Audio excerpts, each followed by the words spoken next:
Bom, gente, passou rápido, né?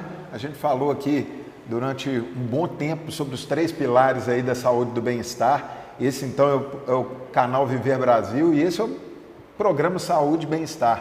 A gente falou dos 3 principais pilares, que é da saúde, né? Que é o sono, o exercício físico e a alimentação. E para finalizar, aqui trazendo para vocês algumas perguntas de alguns telespectadores que mandaram para a gente. Eu vou trazer aqui as perguntas para os colegas e a gente vai bater bola aqui sobre tentar juntar as peças desse quebra-cabeça, que é muito minha função, né? A função do clínico geral é justamente tentar ligar os pontos, trabalhar, facilitar o caminho de vocês dentro do sistema de saúde para tentar chegar na melhor forma possível, no melhor bem-estar possível aí para você. Então vamos abrir aqui com as perguntas. Vamos começar com o exercício físico, viu, Carla? E claro, viu, Juliano, Patrícia, se tiver alguma contribuição, podem falar. É verdade que apenas 30 minutos de caminhada diária já fazem diferença na saúde da pessoa? Qualquer exercício conta, então sempre repito isso. 30 minutos todos os dias vai dar aí os 150 a 300 minutos por semana. O que é importante ver? Se você está fazendo ali a dose não só de volume, mas também de intensidade. Então, uma caminhada muito leve, ela vai trazer menos benefícios do que se você fizer numa intensidade moderada. E às vezes, o que é moderado? Eu não sei o que é moderado para mim. Às vezes tem testes fáceis, não precisa ter um wearable, não precisa ter nada para medir. Se você observar a sua fala, por exemplo, você pode ver se aquele exercício está leve, moderado ou intenso. Se você consegue cantar, conversar muito assim, é porque está leve. Aquilo ali não é um exercício que está te exigindo muito. E se é um exercício que você não consegue completar uma frase, você tem que, você tem que parar toda hora para falar, ele está intenso. Então você tem que ficar no meio do caminho. Se você quer fazer para a saúde seus 30 minutinhos, faz esse teste da fala que já te ajuda bastante, você consegue fazer um exercício na dose correta. Perfeito. Quem tem problemas nas articulações pode se exercitar sem risco? Então, sem risco aí depende qual que é o problema da articulação, né? É muito variado isso aí, problemas de articulação, mas em geral as articulações elas vão se beneficiar muito do exercício físico. Porque o fortalecimento muscular é o que vai proteger aquela articulação, é o que vai fazê-la ficar mais longeva, diminuir o risco de lesão. Então, qualquer tipo de esporte que você for praticar, a gente vai preocupar com o exercício de fortalecimento muscular para proteger a articulação. Mesma coisa quando a gente está pensando numa longevidade, né? Cuide bem dos seus joelhos que você vai precisar dele no futuro, é isso aí. Então, cuide da musculatura para poder beneficiar o seu joelho. Além disso, fazer exercício de musculação também fortalece os ossos. Então, diminui o risco de osteopenia, de osteoporose, então ajuda a manter uma boa densidade mineral óssea. Então, a gente fazer exercício também, principalmente o exercício de força, vai ajudar a articulação nesse sentido. Perfeito. Pular agora para a parte aqui, na parte da nutrição, sobre os suplementos alimentares. Eles são realmente necessários para ter saúde? O próprio nome já diz, o suplemento é um complemento. Ele pode ser, sim, utilizado naqueles casos em que, a partir da alimentação, eu não consigo atender as minhas demandas diárias, aquilo que o meu corpo precisa. O que o meu corpo precisa? Depende do seu momento de vida, se você faz ou não faz exercício físico, se o seu intestino absorve bem tudo que você come, se você tem perdas. É muito comum que mulher que menstrua tenha aquela perda de sangue programada. Então é possível que a gente avalie se são necessários ou não a partir de uma história clínica bem detalhada, a partir dessa conversa do médico no consultório de detalhes dos seus hábitos, das suas demandas, para ver se tem ou não necessidade. A gente está vivenciando aí uma panaceia, né, de super prescrição de suplementos, muitas vezes desnecessários. E eu vejo também, às vezes, aquelas pessoas que realmente precisam, são aquelas que não usam, e aquelas que usam em excesso, geralmente são aquelas que não precisam. Então é muito importante que faça essa avaliação muito pormenorizada, porque podem ser úteis, sim, mas não necessariamente eles vão ser para todo mundo. É aquele negócio, né? Você não precisa consertar o que não está estragado, né? Se você não tem deficiência, você não vai ter superpoderes se você tomar suplemento que não vai mudar nada na sua vida. Às vezes vai custar dinheiro, vai ficar caro, né? E é interessante que eu vejo também, às vezes, as pessoas gerando necessidades que não existem, objetivando valores que são irreais a partir de informações sem filtro e muitas vezes correndo atrás daquele resultado que muitas vezes não vai ser sustentado e é um resultado artificial, né? Não dá para terceirizar a nossa responsabilidade em cima de cápsula não, gente. Isso vocês podem tirar o cavalinho da chuva, que isso não existe. Tem que levantar cedo, fazer exercício, se alimentar direito, dormir bem. Isso é responsabilidade sua. Não adianta ficar transferindo essa responsabilidade para comprimido, para suplemento, não, porque não vai acontecer. Não vai. Tá? Toda opção milagrosa, todo caminho muito fácil, desconfie. Eu falo que a natureza é tão perfeita que o alimento, ele em si já traz consigo aquilo que a gente precisa. Então, a gente saber combiná-los já é a principal parte nessa terapia nutricional, né? Os alimentos são e devem ser utilizados na promoção de saúde e tudo que a gente absorve pela comida, nosso corpo processa melhor do que pelo suplemento. Perfeito. Tem uma outra pergunta aqui que vai casar para vocês duas de novo aqui, ó. Existe alguma dieta específica que ajude a melhorar o desempenho físico? Acredito que depende de qual é o objetivo, né? Existem modalidades diferentes, existem objetivos diferentes e isso vai levar em consideração até, por exemplo, qual que é o grau de disponibilidade para treinar, para a gente poder ajustar a dieta. Então, de um modo geral, não existe uma dieta que se encaixa a todas as pessoas. Isso está na individualidade de cada um e do esporte ao qual você se propõe a fazer. Então, é diferente a abordagem nutricional daquelas categorias ou daquelas modalidades que enfatizam peso, que competem por peso, daquelas atividades de endurance, por exemplo. Então, a estratégia nutricional, ela varia de acordo com o seu objetivo e com a sua modalidade. Acho que um alerta importante a fazer é que muitas vezes, principalmente, igual a Paty citou, algumas modalidades que dependem de categoria de peso, você tem que perder peso para voltar para a sua categoria e etc., existe uma restrição de alimentação que pode ser prejudicial.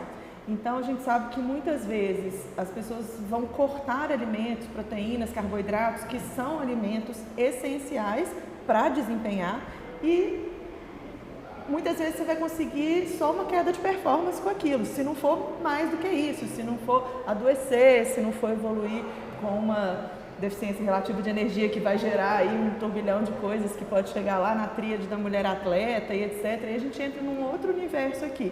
Mas eu acho que assim, reforçar que carboidrato e proteína são fundamentais dentro de uma dieta de qualquer atleta. E aí a quantidade, a proporção, o horário, tudo vai depender muito do que a Paty falou, da modalidade, de outras questões. Do volume de treino, do horário Exatamente. de treino. Então, essa individualização é muito importante. Então, a multidisciplinaridade no cuidado de quem visa performance é fundamental. E não existe aquela fórmula que serve para todo mundo, né? Eu acho que tem que ficar isso muito claro.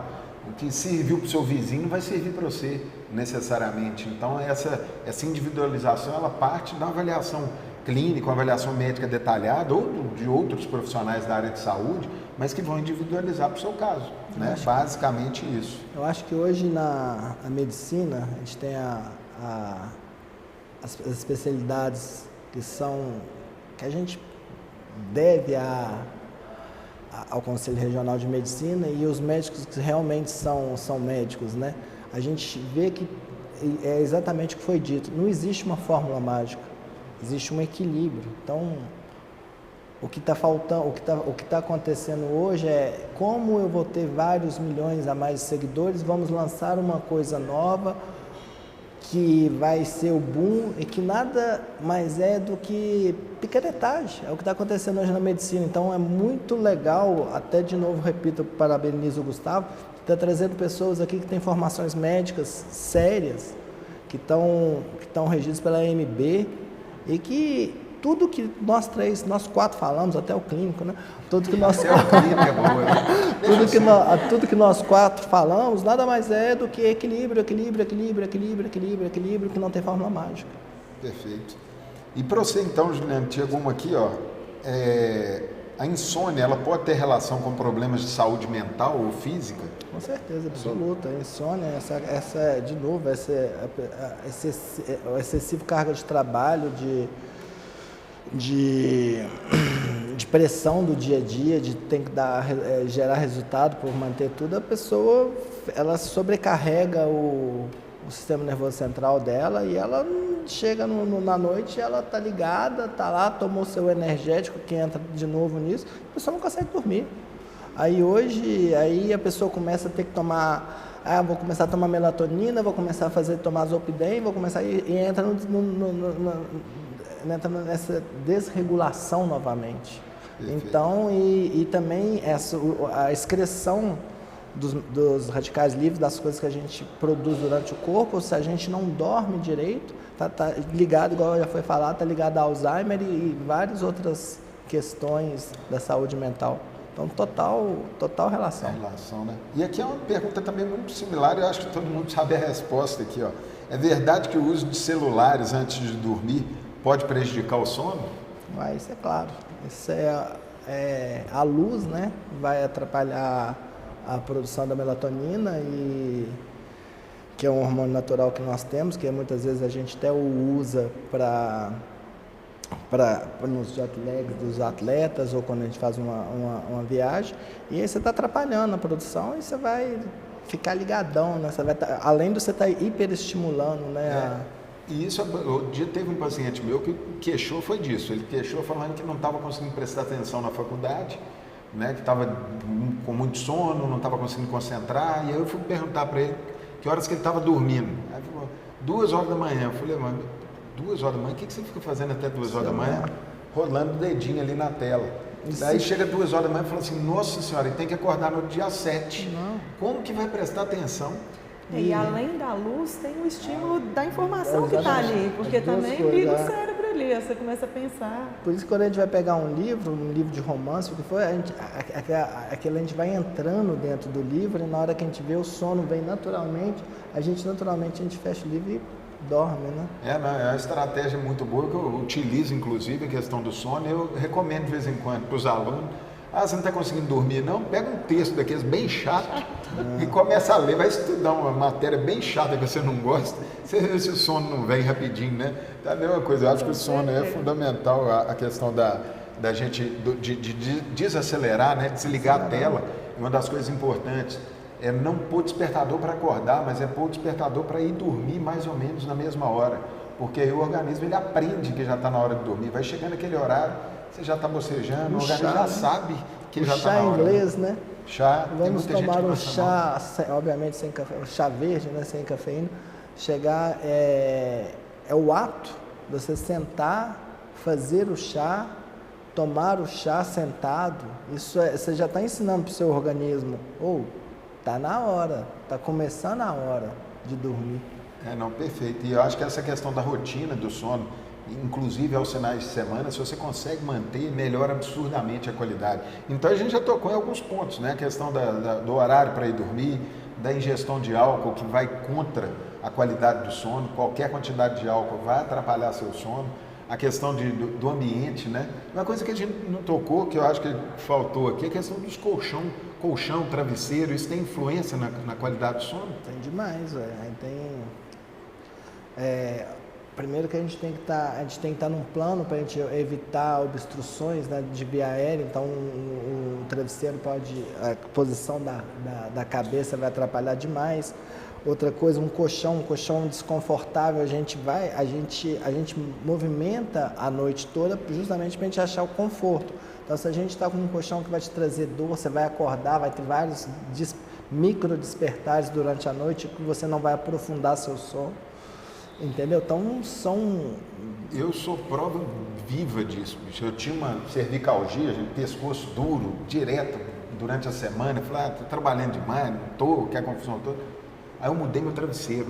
Acabou. Nossa Senhora, tirou com a mão, assim, salvou minha vida, porque nunca mais tive problema de dor no pescoço. Mas, de novo, a boa prática médica muitas vezes, é saber escutar o paciente para saber dar a ele o que realmente ele precisa. Não é uma receita de bolo, não é de novo... A Carla, ela me deu um puxão de orelha aqui que eu entendi, de não dar a receita, escrever na receita o que precisa ser escrito, não um medicamento. Eu acho que é mais ou menos isso.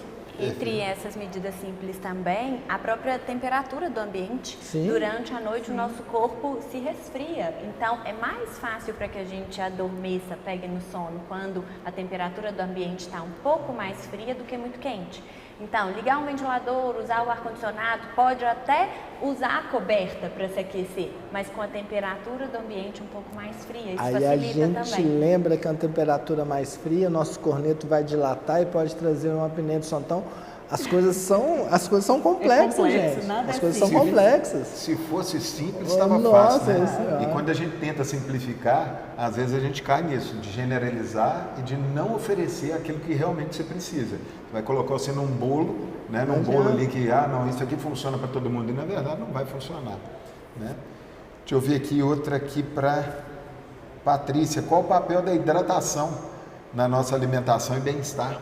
Para você e para a Carla também, né? Os dois entram no exercício. Para nós todos, né? Nós isso. somos água, né? 2/3 do nosso corpo é água, então, sem dúvida que a hidratação é a nossa medida de saúde fundamental. Não sobrevivemos sem água. E se temos um gasto energético, consumimos ainda mais água. Então, é importante que a gente esteja atento a essa recuperação, a ingestão frequente de água, de acordo com as nossas perdas também. Um bom parâmetro, para simplificar bastante, é a cor do xixi. Então, aquele xixi clarinho, da cor de um chá ralinho, é um sinal de que você está bem hidratado. O xixi escureceu, ficou da cor de guaraná, aumenta a frequência da hidratação. Mas, sem dúvida, é uma outra questão que as pessoas penam muito e às vezes é uma medida simples. Hidratar, aumentar a hidratação, melhora dor de cabeça, melhora sintomas corriqueiros que quando a gente vai avaliar é simplesmente falta de E água. eu acho que tem desinformação também nisso. Muita gente acha, não, eu bebo água quando eu estou com sede, mas sede é sinal de desidratação. Então, se você está indo beber água porque você está com sede, está tudo errado. Você tem que beber água o dia inteiro. E aí volta lá naquela poupança que a gente falou, né? Você tem que ir tomando a água o dia inteiro, aos pouquinhos, para você ter ali o dia inteiro. O ideal. E de novo no equilíbrio, né? O dia inteiro, porque se tomar muita água à noite, a gente vai fazer acordar acordar à noite, vai atrapalhar o sono. E é uma coisa que acontece, gente, todo santo dia. Quando chega paciente para a gente no pronto-socorro, por exemplo, o paciente chega no pronto-socorro, um idoso, um vozinho está prostrado, está com febre, primeira coisa que a gente faz, pega um acesso, hidrata, seja a hidratação venosa, né, seja a hidratação oral, às vezes só com a hidratação você resolve boa parte dos problemas, né? Então a hidratação, e eu queria comentar sobre a reposição. Quando você está no exercício, Carla, como é que a gente faz essa... Tem jeito de você calcular se você vai precisar repor sódio, magnésio, os outros sais minerais aí, como é que funciona? A gente falou de wearables, mas a gente tem muito mais coisa do que o wearables para usar, né? A gente tem o Libre, que é o que faz o controle da glicemia, que hoje a gente já usa no esporte também para entender o tanto que estava perdendo de glicose ali durante o treino e para poder entender melhor como que está o metabolismo ali para poder ajustar a alimentação ou, se for o caso, a suplementação e etc. Para o suor é a mesma coisa. A gente tem dispositivos para avaliar a quantidade que você transpira e o que está saindo do seu suor. Você está transpirando e saindo sódio também.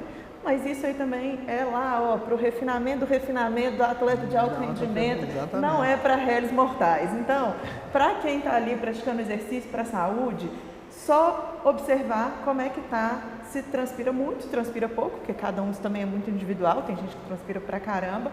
Então, se transpira muito, você pode observar também se a blusa fica manchada de branco, assim, pode ser que você já tenha uma tendência a transpirar mais sódio do que os outros ou não.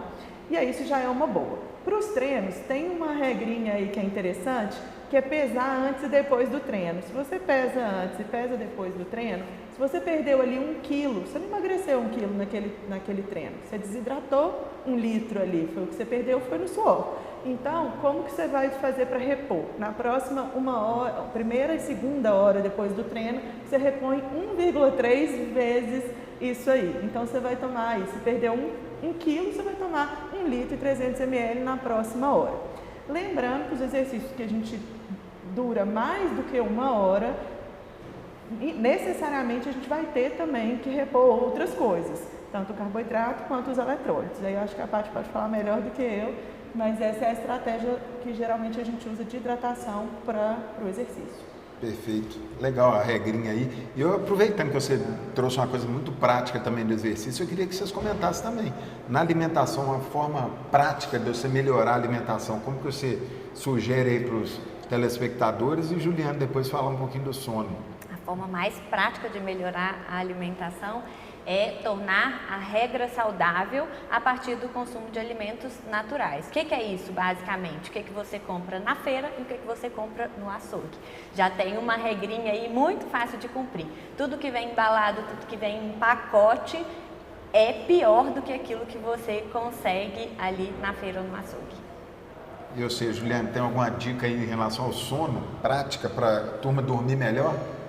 Você já até falou um pouquinho. Eu acho que o mais importante, se a gente for falar do sono, é quando chegar mais ou menos umas 8 horas da noite, que a gente já esteja conscientizando que a gente precisa de dormir. E a gente começar a desligar. Criar um ritual ali do sono, né? Desligar. Eu acho que o que a grande maioria das pessoas que estão nos assistindo aqui, eles têm filhos. Eles façam com os filhos, façam com eles o que eles fazem com os filhos. Com os filhos geralmente põe para dormir cedinho, né? E a gente fica lá vendo série, vendo esse tempo até não sei que horas. Não é? Não, perfeito. Usar o que a gente está entregando para os nossos filhos, a gente começou a usar. A gente sabe o que fazer. A gente só não tem disponibilidade para fazer com a gente o que deve ser feito. E aquele negócio é simples demais de entender, mas difícil demais de executar, né? Não é? Então, eu acho que essa talvez seja uma mensagem interessante. Deixa eu ver se tem alguma outra pergunta aqui. Do impacto do sedentarismo na nossa saúde ao longo dos anos.